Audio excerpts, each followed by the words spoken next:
us on the Mark Martin Podcast. Episode 24 of the Mark Martin Podcast, and we're going to get into the very first full year of NASCAR, 1982. But before we do that, make sure to head over to Mark Martin Pod, markmartinpod.com, and check out all of the old episodes. Also, make sure to hit us up on social media at Mark Martin Pod, Mark Martin Pod on Facebook, Twitter, Instagram, and now YouTube. Again, you can go to markmartinpod.com and get all of the listen links. Check us out on Spotify, Apple Podcasts, Google Play, and of course, again, the new YouTube page. But Mark, the year 1982, a very transitional year for your racing career. Yeah, you know, left off on the last episode at Charlotte. You know,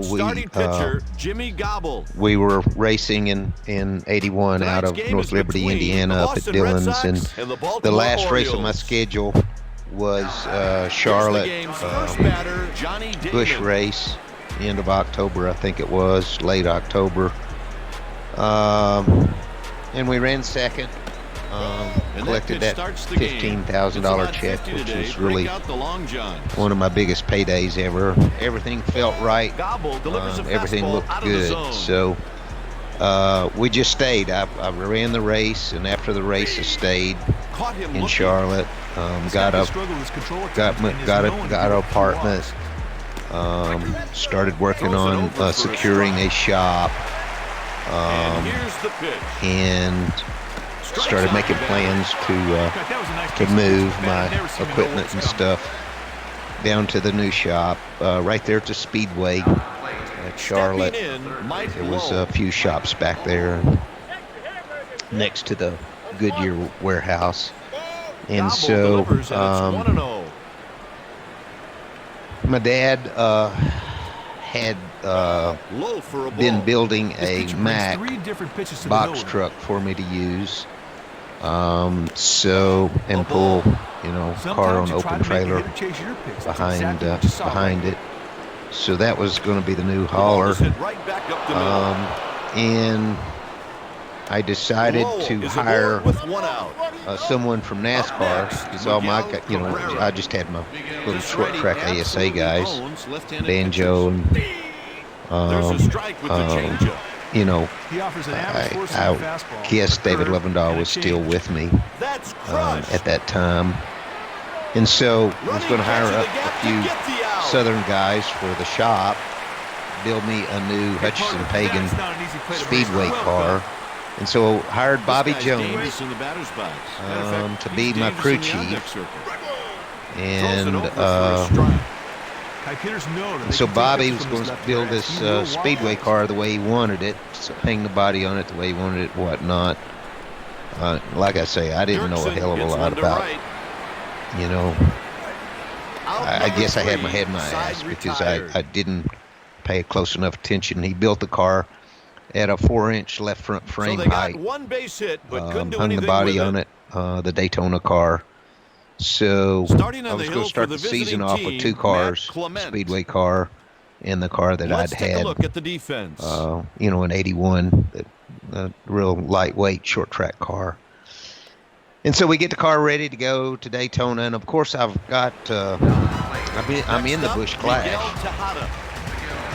and I've, you know, made acquaintance with Dale Earnhardt, and Dale invites me up to the lake to his house to watch tapes of races. I got tapes of ASA races, and so I go over there. We go in his basement, get the VCR rolling, watch a few of my ASA races, and then he says, "Mark, I'm not in the Busch Clash this year, but let me show you, you know, how to win that thing." And he plays the race from the year before, and he won it, and it was pretty cool. Dale Jr. comes walking downstairs. He's just a little bitty boy. Pretty amazing time in my life. It was pretty exciting to be sort of acquaintances with Dale Earnhardt and somebody who'd already won Winston Cup championship. So anyway, we head down to Daytona with our speedway car. I'm going to run the Busch Clash. They invite me to come to some dinner. And so obviously I go because, the Busch Beer sponsors and all that stuff. So I went, and not many guys showed up. They hand me a check for $1,500. Man, I couldn't believe it. I remember it to this day, feeling like, golly, I'll hit the jackpot here. All I had to do is come to this thing and give me that. And, it's $10,000 to start the race. Man, this is just, economics of this deal is just going to work out okay. No score here. So we take the car through, and I'm going to run the same car in the Busch Clash as in the 500, by the way. Same car. I've got Ron Neal prototype motors. Still kind of on the engine program with those guys. So that's, it just all seems like it's going to work out pretty good. I have, in January, I signed a contract with this hitter is fairly consistent in facing left-handed pitching. Apache Stove, which is wood-burning stoves, just up the road from Charlotte, China Grove. Signed a deal with them for $50,000 sponsorship. And so, I was feeling pretty good. I knew, the money would be a little tight, but I got 50 grand in cash and going to win a race here pretty soon. But I hadn't yet collected anything from them by the time I went to Daytona. So anyway, we roll the car through tech, and of course I'm right there with them because I'm always working on the car. And they take this block and they go to slide it under the left front of the car, and it misses by an inch. It's a 5-inch block, and they've got a rule that says you've got to be 5 inches at the left front frame height. My car's built at 6 inches. My car's built at 4 inches.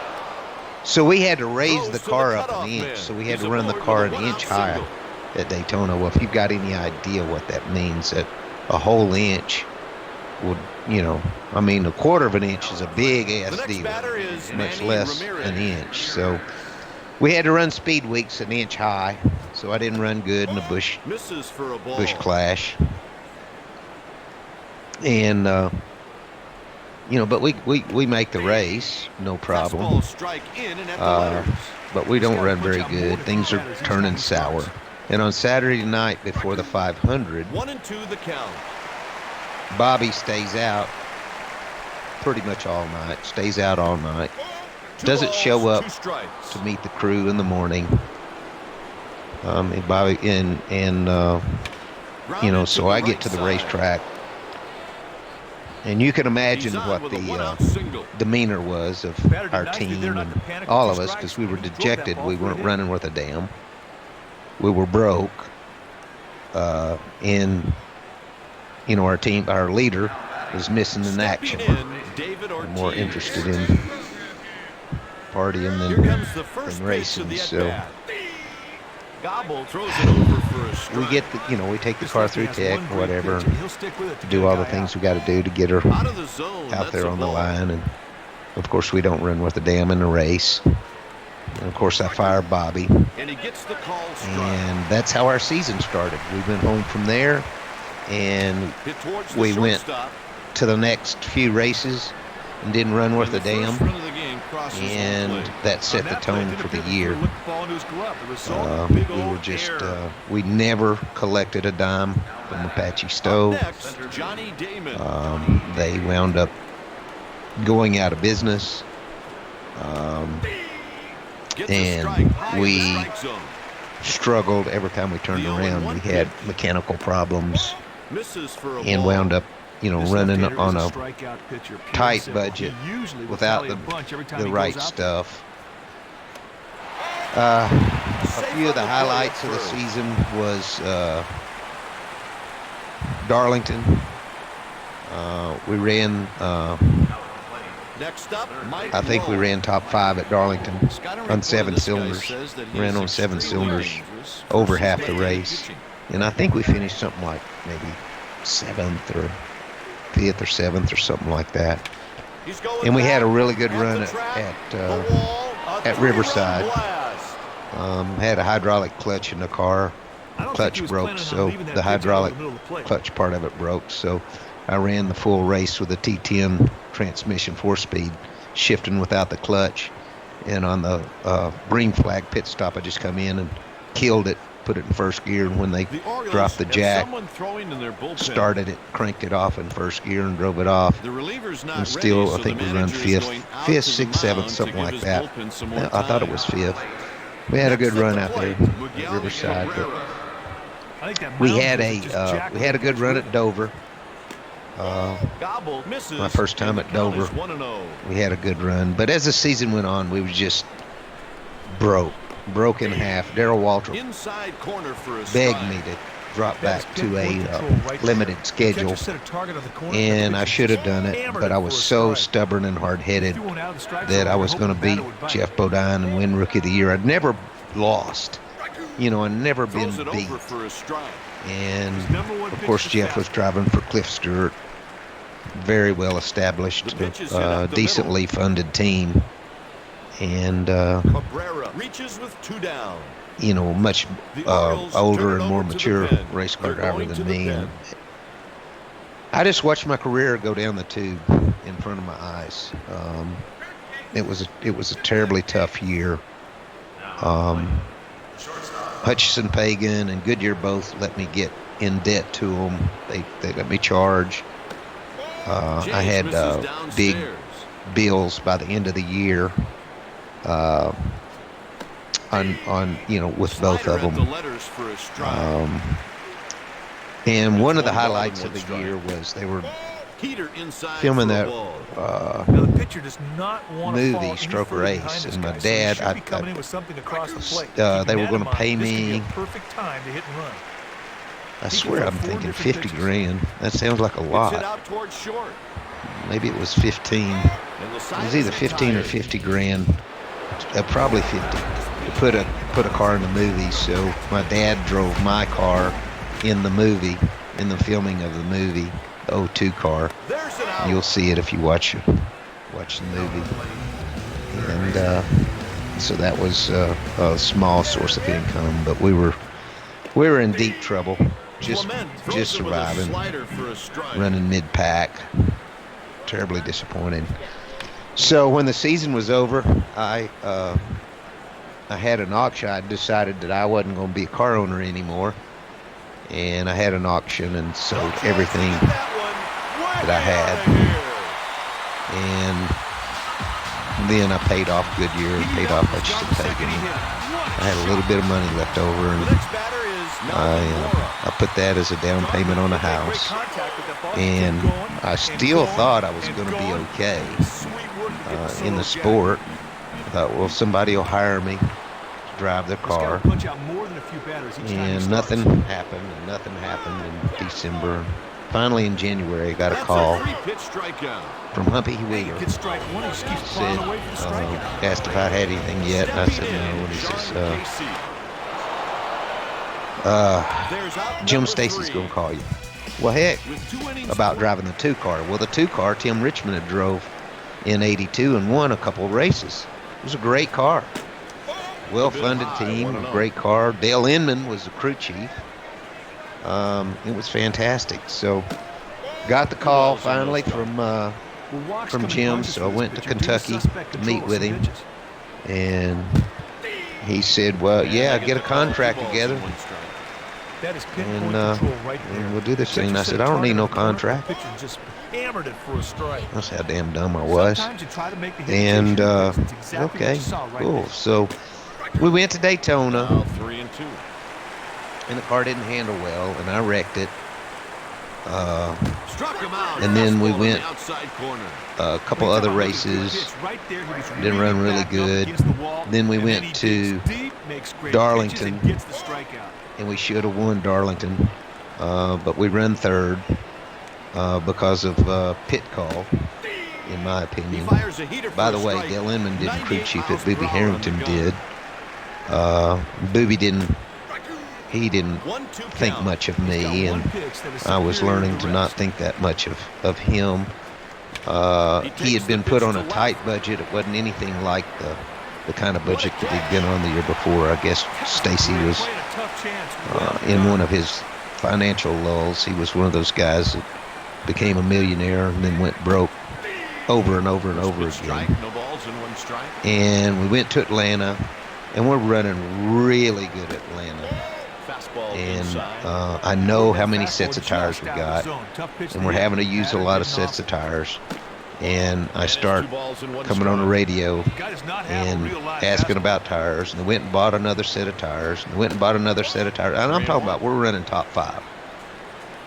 And on the last stop, they put a set of used tires on, 3-2. and we run 7th. We should have been top 5.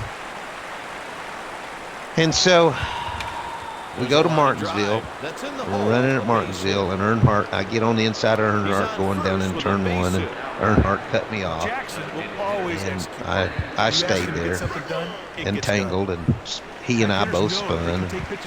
I got hit, jacked my car up, so we didn't finish good there. And the next race was Talladega, and I had to do winter circle for the team. So after Martinsville, I flew to Hueytown with Bobby Allison and stayed at Bobby's place because I had to do winter circle on Tuesday.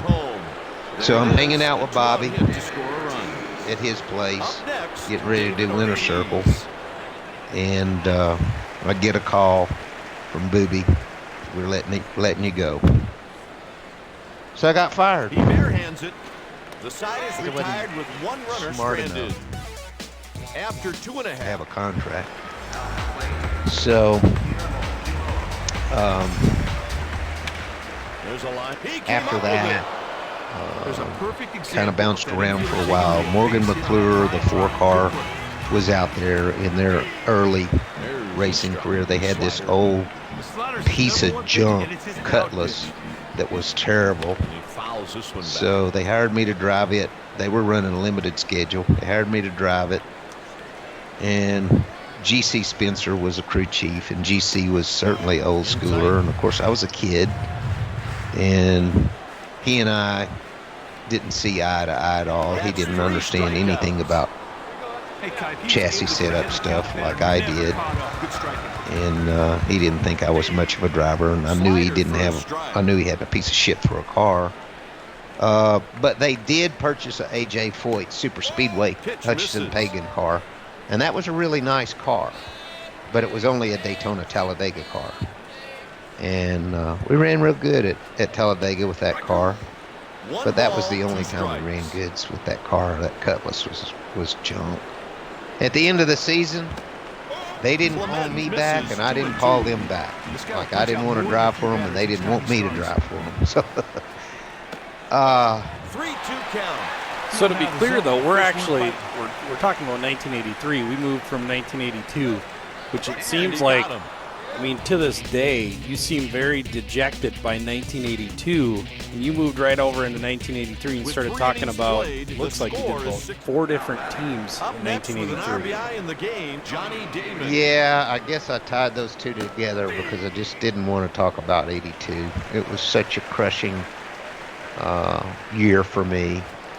And it really led into 83 in such a way. And I guess I should have stopped there, but 82 was the beginning of the end of my career. He reaches with the lead single. And 83 was kind of the nail in the coffin.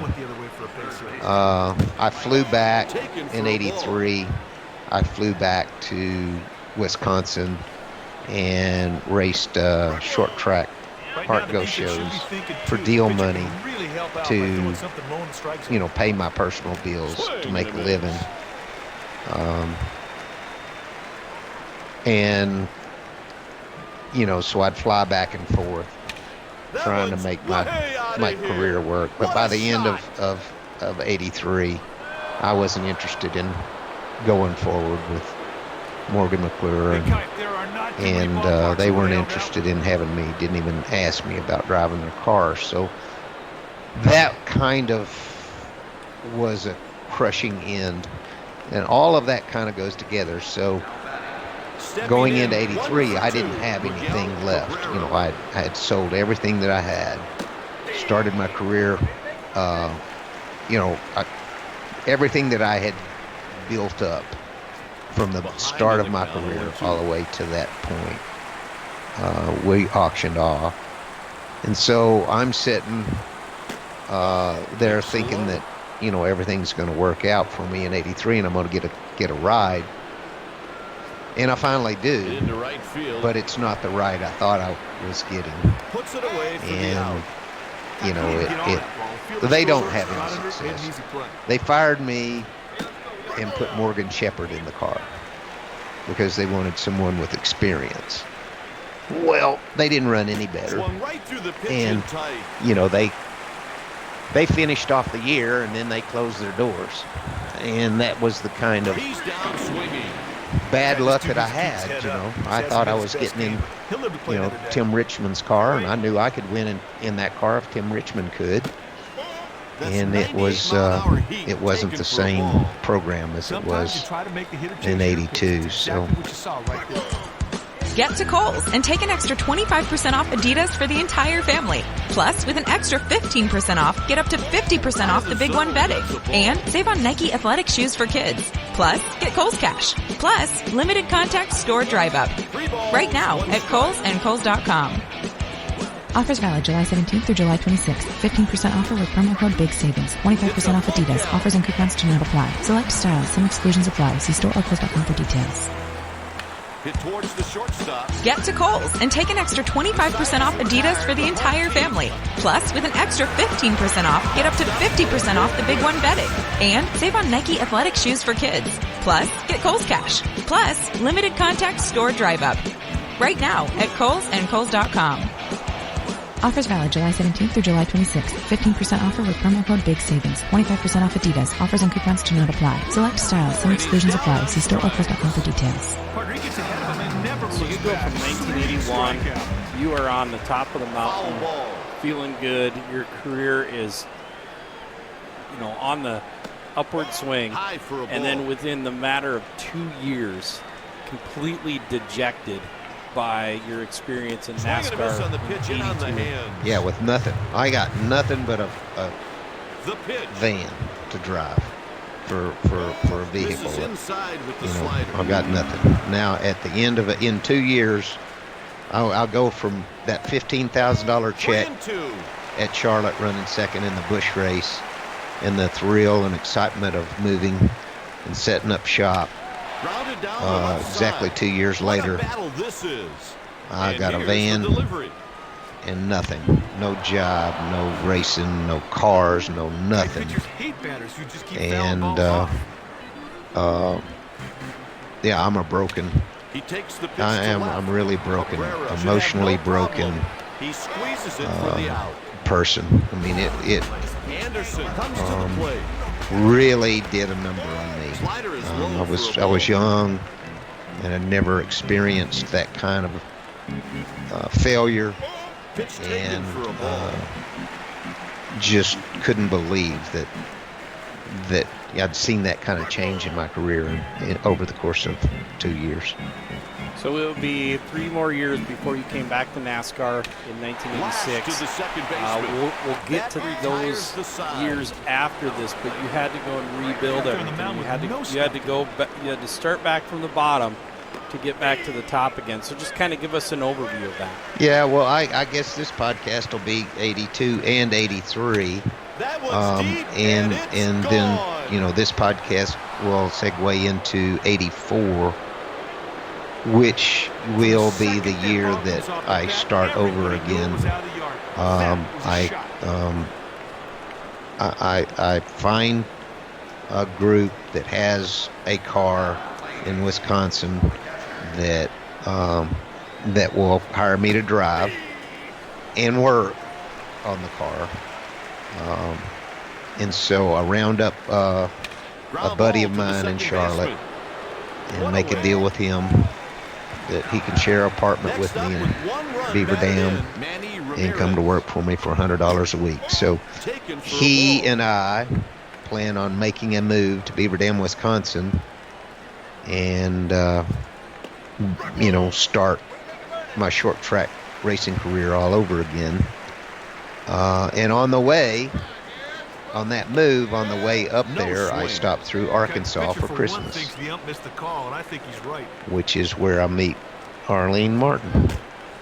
So there's a lot of really good, interesting stuff going into the 1984 season. The story of meeting Arlene and courting Arlene and marrying her, and my stories of not having a deal with anybody, not being able to get free anything anymore when I used to not buy anything. And sort of a,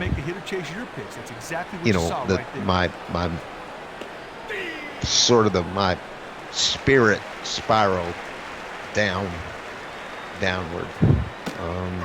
So there's a lot of information, a lot of information about to talk about for 1984. So going back to 1982, you touched on the Apache sponsorship. Talk about the Jolly Rancher car. So we did get a deal with Jolly Rancher. It was very, very small. $2,500 or something like that. They gave us a little bit of money here and there for a few races. We had hoped that if we did it for nearly nothing, that they would come on board, but we couldn't get them. We couldn't get them hooked. We also made a trip there's a great example of to picking you up. They turned a sweet double play right. Tyson Chicken, because Tyson Chicken was in Arkansas. Made a pitch to them. Didn't do any good there. We made a trip up to Walmart, Bentonville, Arkansas, and thought, man, this is perfect. An Arkansas company, going big, and an Arkansas boy trying to make it big. And it was just an ideal, Walmart would have been an ideal program for it would have been good for me, good for them. It could have been the dream deal. There's a line drive. And He's around they said they just weren't interested in That's a double. doing any charity. Really got a lot of good wood on that Whatever. ball. That was a great piece So, of hit for the double. they didn't get it, didn't have any idea about marketing. I mean, they could have done what they did when they did get involved, which is That runner on second is it wouldn't have gonna cost be them a going dime. up. Hit on the ground All right of their side. vendors In that situation, the field could is have you paid get for the it. shirt out The products that they sold in in their stores had advertising budgets, and they could have, it could have been so great, but we just couldn't, we couldn't figure out how to Activated the bullpen. get them interested in doing it. So Got him with the changeup at the knee. we didn't get much money in sponsorship. Bring in a new pitcher. They brought in the righty, James Peanuts. So. I'm talking peanuts is what we got for 1982. So talk about in 1983, you had 4 different cars. It's out of your hands for the first time in your career. You're not in charge.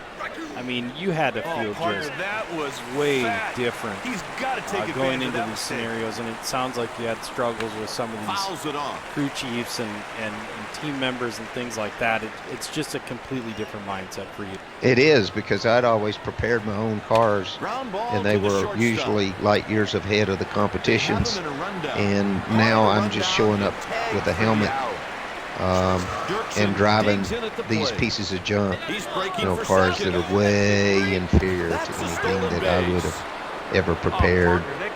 And I'd made the decision to be a helmet boy, bring my helmet and drive their stuff, but I hadn't made the decision to drive junk. I thought I would show up and drive good cars like guys I knew. I was friends with Tim Richmond He's hitting 308 with in no 1981, long balls and 82. 4 I runs saw batted what in. he did.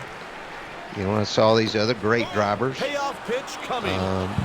and those guys showed up and drove for teams that fielded respectable race cars. And that's what I thought, that's what I thought I was going to get to do in 1983, but that kind of opportunity never surfaced. I had to drive junk. How does your experience in struggling like that, does that translate when you talk to some of the younger drivers in NASCAR today? Is it a completely different thing? I mean, you see it, some of these guys coming up and down the road trying to get onto these starting park teams and things like that. I mean, does any of that translate? The start and park teams do. Those are very similar to, the kinds of cars that you hoped you might get to drive, back when I was getting started there. They ran the races. The difference is they park the cars, start and park now. Back then, they ran the races, but they ran them. They bought tires or got tires, used tires. In other words, Junior Johnson would put bolt-on stickers and run them for a run, take them off, and when they take them off, they'd roll those down to your pit, and the next pit stop you'd put them on your car, and you ran budget engines, not turned up engines, but tuned down engines and high gears so the RPMs wouldn't be high, and you petted your stuff, and that wasn't all bad. There were some teams out there that ran, but they would run the whole race back then. So you got experience. You got a lot more experience. Things are different now and today. There were pressures back then. The pressures are different today. But there's still pressure. I mean, these young kids that come in today to drive, if they don't produce right now, because they get in top-notch equipment now, you try to make the hitter and they have to perform right now. Back then, you had a chance to get in back marker cars and run and learn and make mistakes without being in the spotlight. So there was a lot of pressure back then, but it was different than the pressures of today. Today is just a different day and age. You said, going back to the last podcast, episode 23, that this struggle that you had in 82 and 83, you wouldn't trade anything for it. You dealt with it, you moved on, and then you came back. And obviously, we know the rest of the story. But you said that this is an experience that you wouldn't trade in, that you wanted this experience, now looking at your whole career. If I hadn't survived it, it wouldn't have been good. And it could have been one of those things that you didn't survive. But I did survive, and it made me a completely different person. It humbled the crap out of me. It shaped the person that I became 100%, and I'm pretty happy with the person that I became. And when I look back, I'm not that happy with the person that I was before this all come crashing down. So it was a very dramatic learning experience. It was something that I didn't deal with well, but I did deal with it, and I did manage to get through it, and I did come out on the other side, and I became a better person for what I had been through. So let's go back to Darrell Waltrip mentioning that you should run a shorter season, and you didn't take his advice. Now, why didn't you? You said you're stubborn, but let's try to get into some detail why you didn't take his advice. Because I wanted to win Rookie of the Year. I would never be able to run for Rookie of the Year again. And I wanted to win. I never had lost. And I wanted to beat Jeff Bodine and win Rookie of the Year. And the only way I was going to do that probably was run all the races. I guess I could have still won it running a limited schedule, but I didn't want to give up. So yeah, at that point, you had the blinders on, and you were just so driven at that point. And you've been driven your entire career, but at this point, it was to the point of no return. You're just so focused on that you couldn't see anything. Yeah, just to me, that would be giving up. And looking back on it, I had already lost, you know, and I needed to drop back and try to overly prepare for each race like I did in 1981. In 81, I didn't have to race every week, so, you know, I maxed out everything, prepared and was ready. And once you went broke and you were racing every single week all over the damn nation, and you were underfunded and understaffed and under equipment, you know, you weren't ever going to perform. You couldn't perform like that. So Darrell could see that. Darrell was a good friend of mine. Darrell Waltrip was an amazing racer. And he swings and misses. He was a true, honest racer that came from short track racing and made it big in NASCAR, and he never forgot. He continued to race short tracks. And when I was racing ASA, Darrell would come every chance he got and come and run an ASA race. And he always did. He always raced short track races in and around the NASCAR races. So he knew who I was. He knew what I was, and he was a good friend of mine all through the years. That even, you know, years and years and years after that, Darrell was always a good friend, and you know, Darrell was right. He was right, and I just couldn't give up. I couldn't concede to defeat. So a little known fact: your first races in what would become a number synonymous with your career, the number 6. We're also in 1983 in a number 6 Aldrich Racing car, which would eventually become Jasper Motorsports and things like that. But 2 races in the number 6 car in the green machine. Tell us about that car. Well, that would be what you would consider a starting park car today. And like I explained, you didn't park them back then. You ran economy style. You didn't put new tires on. You ran, you ran your engines, low RPMs, detuned, and you did the things, and you ran the whole races. And DK couldn't afford to pay me, but I wanted to race, so I did a deal with him for a couple races. And unfortunately, you know, one of those races, I got in an accident at Nashville, and the other one at Talladega. Even though all the stuff was detuned, we ran pretty fast in the race, and it was a little too fast for his engine parts, and they broke. We broke the 200-mile-an-hour barrier during the race before the engine let go. So DK, you know, he ran the full schedule and ran it on a budget, and he just couldn't afford to pay me. I needed to get paid, and plus I needed to run on, you know, better equipment than that. If I'd have had a sponsor, I could have run, and he would upgrade his equipment if he'd have had the money, but he ran it on a budget. You know, and that's when the 4-car came along. That looked like a little bit better program, and it was a growing program.